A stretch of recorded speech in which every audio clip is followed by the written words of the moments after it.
গত শুক্রবার অনলাইনে প্রকাশিত ট্রাম্প প্রশাসনের এক বিজ্ঞপ্তিতে জানানো হয় 50টি দেশের আবেদনকারীদের জন্য যুক্তরাষ্ট্রে ভ্রমণ আরও ব্যয়বহুল ও শর্তসাপেক্ষ হতে যাচ্ছে। এরই মধ্যে রয়েছে বাংলাদেশও।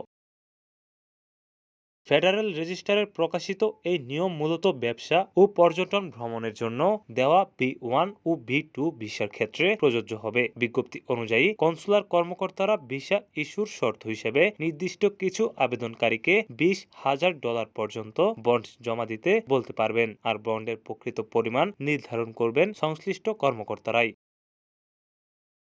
নতুন এই নিয়ম আগামী ৩ আগস্ট থেকে কার্যকর হবে, যেদিন এটি ফেডারেল রেজিস্টারে আনুষ্ঠানিকভাবে প্রকাশিত হওয়ার কথা রয়েছে। যে 50টি দেশের নাগরিকদের জন্য এই কর্মসূচি প্রয়োগ করা হবে তার মধ্যে বাংলাদেশের পাশাপাশি রয়েছে নেপাল ও ভুটানও। তবে 30টি দেশই আফ্রিকার। তালিকায় নেই ভারতের নাম।